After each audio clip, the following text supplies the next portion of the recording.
Hello friends. हर week में मैं एक या दो प्रश्न लेता हूं व्यूअर्स के और उस पर वीडियो बनाता हूं।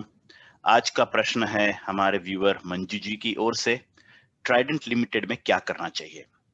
मैंने भी देखा है फेसबुक पे, सोशल मीडिया पे, यूट्यूब पे काफी चर्चा चल रही है इस स्टॉक को लेकर, इस शेयर प्राइस को लेकर। तो मुझे लगा एक सटीक जानकारी सभी व्यूअर्स को देना बहुत जरूरी है और उसके बाद आप सोचा समझा हुआ निर्णय ले तो इसी में आपकी भलाई है। तो चलिए बात करते हैं ट्राइडेंट के बारे में। मैं बहुत इंटरेस्टिंग एनालिसिस देने वाला हूँ, फैक्ट्स देने वाला हूँ, तो पूरे वीडियो में बने रहिए, एंड तक देखिए तो आप इसमें एक बहुत प्रॉपर डिसीजन ले पाओगे। ट्राइडेंट ये जो कंपनी है, ये एक स्मॉल कैप कंपनी है, 7,000 करोड़ के आसपास, और ये करती है मैन्युफैक्चरिंग और बिजनेस इन टेक्सटाइल्स, यानी यान, टॉवेल्स, बेडशीट्स, और इसके अलावा पेपर और केमिकल्स में भी इसका कामकाज है। आज के डेट में ये एक हाईली ओवर वैल्यूड स्टॉक है। इसका पीई 38.5 है, which is very very high. इसके अगर हम कुछ क्वार्टरली रिजल्ट्स पे नजर करते हैं तो यहाँ पे बड़ी इंटरेस्टिंग चीज नजर आती है। जो अगर आप देखोगे 2018 से, अगर आप देखोगे जो सेल्स था इसका 1300 करोड़ का, वो घट के 700 करोड़, और अभी सितंबर क्वार्टर में जहाँ ठीक ठाक रिकवरी हुई है 1100 करोड़ के पास पहुंचा है। तो ओवरऑल सेल लास्ट 3 से 4 वर्षों में फ्लैट रहा है या निगेटिव रहा है। उसमें भी अगर आप नजर करोगे, जो दिसंबर 19 का जो क्वार्टर था, मार्च 2020, यहाँ पे 1300 करोड़ से घट के 1000 करोड़ हुआ, 1000 करोड़ से घट के 900 करोड़, 991 करोड़, उससे घट के 700 करोड़। तो ये एक डिक्लाइनिंग सेल्स मैं कहूंगा over the last few quarters. हालांकि सितंबर क्वार्टर में हमें ठीक ठाक रिकवरी नजर आई है, लेकिन हमें देखना पड़ेगा अभी जो Q3 के रिजल्ट्स आएंगे उसमें कितना रिकवरी है। पर मेरा मानना है यहाँ से ये फ्लैट ही रहेगा। तो एक पॉइंट नंबर वन, सेल्स और इसका जो प्रॉफिट है ये डिक्लाइनिंग प्रॉफिट है over the last few quarters, और ये नोट करना बहुत जरूरी है। दूसरा इसका इंपॉर्टेंट चीज हमें देखना चाहिए, जो इसके इन्वेस्टर्स है, प्रमोटर्स ने डेफिनेटली अपना स्टेक बढ़ाया है, विच इज पॉजिटिव, लेकिन इसके पीछे कोई स्ट्रॉन्ग रीजन होना चाहिए। अगर आप देखो एफआईआईज और डीआईआईज, प्रीटी मच 0.01% डीआईआई और एफआईआई का भी ऑलमोस्ट जस्ट 1.61% इन्वेस्टमेंट है, यानी एफआईआई और डीआईआई एकदम निग्लिजिबल है, इनका इसमें कोई खास इन्वेस्टमेंट नहीं है। तो बचता है जो 24-25%, वो है रिटेल इन्वेस्टर। तो यहाँ पे ये नोट करना बहुत जरूरी है कि एफआईआई और डीआईआई इनफैक्ट गवर्नमेंट की तरफ से भी इसमें कोई खास निवेश नहीं है। ट्राइडेंट के डिलीवरी परसेंटेज पे नजर करते हैं। 31% की डिलीवरी हुई है लास्ट एक वीक में। और क्वांटिटी ट्रेडेड देखिए, ये लास्ट वीक का डेटा है, 8 करोड़ के ऊपर क्वांटिटी ट्रेड हुई है, ऑलमोस्ट 2.5 करोड़ के ऊपर इसकी डिलीवरेबल क्वांटिटी है। और बाकी की क्वांटिटी अगर आप बात करते हो, तकरीबन 6 करोड़ की क्वांटिटी ट्रेड हुई है। और इसका मतलब काफी इसमें सट्टेबाजी चल रही है, काफी अप एंड डाउन हो सकता है, और एक ये रीजन हो सकता है इतनी बड़ी क्वांटिटी ट्रेडिंग का, जो इसके प्राइस में आपको रनअप दिख रहा है। दूसरी बहुत इंटरेस्टिंग बात मैं आपको यहाँ दिखाना चाहता हूँ। अगर आप नजर करते हैं इसके चार्ट पैटर्न पे, यहाँ पे मैं टेक्निकल एनालिसिस में नहीं जाना चाहता हूँ, लेकिन एक बहुत इंटरेस्टिंग बात आप गौर कीजिए। जनवरी 2018 में इसने एक हाई बनाया था लगभग अराउंड 10 रुपीज 40 पैसे का। वहां से फिर इसको शार्प फॉल आया था over a period of time. फिर वापस अगर आप देखते हो, जनवरी 2019 में इसने एक हाई बनाया था, और ये हाई अराउंड 7 रुपए 20 पैसे का था। फिर से फॉल आया, और एक वर्ष के बाद अगर आप देखते हो, जनवरी 2020 के आसपास में अनदर 6 रुपए 80 पैसे के आसपास में इसने हाई बनाया।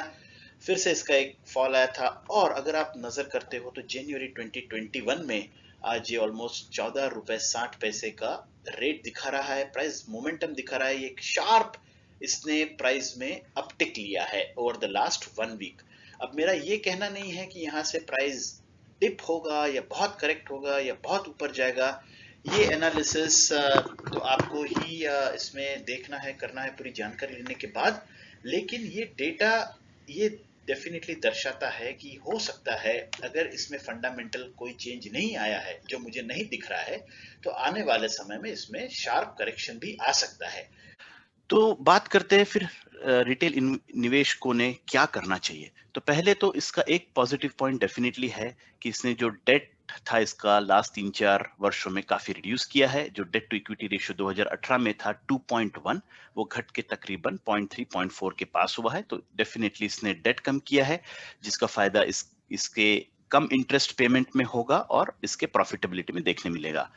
लेकिन अगेन मैं अगर कंक्लूड करता हूं, और यहाँ पर अगर एक सिंपली वॉल स्ट्रीट का एक जो रिपोर्ट भी मैं पढ़ रहा हूं, वहां पे इसने जो बॉटम लाइन दी है वो बहुत क्लियरली बताया है कि स्टॉक ने काफी रनअप लिया है, almost 130% over the last 5 years में हुआ है। और उसमें भी खास करके जो अभी शार्प रनअप हुआ है लास्ट 2-3 वीक में, उसके कारण एक बहुत पॉजिटिव ट्रेंड बना हुआ है। लेकिन underlying trend don't bode well for long term performance, और ये बहुत नोट करने जैसी बात है, specially for investors who are looking for quality stocks और प्रॉपर जो इन्वेस्ट करना चाहते हैं उनके लिए फंडामेंटल में कोई चेंज नहीं है। ऐसा कोई पैरामीटर मुझे नजर नहीं आता है जिसके कारण ये प्राइस इतना रनअप लेना चाहिए और आगे लेता रहेगा। लॉन्ग टर्म परफॉर्मेंस के लिए ये मुझे ठीक नहीं लगता है, इसमें बहुत सावधानी बरतनी चाहिए। और उसके अलावा इन्होंने जैसे बताया, rather we should look somewhere else.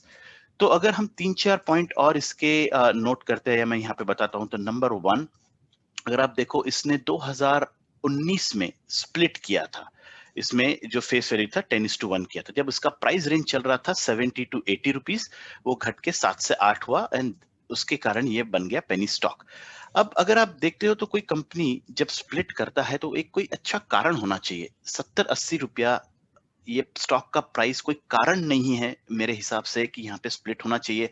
हाँ, अगर 1000, 2000, 4000 इसका प्राइस होता और तब अगर स्प्लिट आता, तो ये बात कुछ समझी जा सकती थी, या कैश रिजर्व्स बहुत ज्यादा हो रहे हैं और किस हिसाब से स्प्लिट किया है, या कंपनी को कोई मेजर एक्सपांशन करना है या एक्विजिशन करना है जिसके लिए लिक्विडिटी चाहिए, तो ये सब कारण समझ में आता है। लेकिन ये कोई भी ऐसे कारण नहीं यहाँ पे नजर आता है, तो ये एक गौर करने वाली चीज है। दूसरा, ट्राइडेंट ने सेबी को यह भी बताया है कि ऐसा कोई इवेंट नहीं हुआ है, नो इवेंट, जिसके कारण यहां से ये प्राइस मूवमेंट इतना होना चाहिए। यानी इन्होंने खुद जस्टिफाई किया है कि ऐसे कंपनी ने कोई बड़ा इवेंट नहीं किया है जिसके कारण इतना price momentum is justified, right. तो ये भी बहुत बड़ी चीज है। थर्ड, जैसे मैंने बताया है कि जो सेल्स और प्रॉफिट ग्रोथ है, ये या तो डिक्लाइनिंग है या जस्ट स्टेडी है, और ये लॉन्ग टर्म के लिए मुझे ठीक नहीं लगता है। तो यहां से मुझे लगता है कि अगर आप लॉन्ग टर्म निवेश करना चाहते हो, इवन शॉर्ट टर्म करना चाहते हो, तो ट्राइडेंट जैसी कंपनी से आप संभल के रहिए। आप ठीक से इसका एनालिसिस करने के बाद ही डालिए, इसमें बहुत ज्यादा रिस्क हो सकता है। रिटेल निवेशकों के लिए एक इन्फ्लुएंस के बेसिस पे कि यहाँ पे बहुत लोग बात कर रहे हैं ट्राइडेंट का, सब लोग प्राइस की बात कर रहे हैं, प्राइस रनअप ले रहा है, इसलिए मैं भी इसमें बाय करूं, ये टेंडेंसी नहीं होनी चाहिए। यहाँ पे 10 में से 9 बार आप नुकसानी में ही बैठोगे। मुझे लगता है कि मार्केट में 7000 कंपनीज है, 700 फैंटास्टिक कंपनीज है, उसमें से आप 70 भी अच्छी कंपनी पिक करते हो, तो आप लॉन्ग टर्म में बहुत अच्छा फायदा कर सकते हो। मैंने डिस्क्रिप्शन में इतने सारे stocks, fundamentally strong stocks discuss किए। आप किसी भी स्टॉक में पिक करके अच्छे टाइम पर उसको आप अक्यूमुलेट कीजिए, आपको लॉन्ग टर्म में एक सेफ रिटर्न मिलेंगे।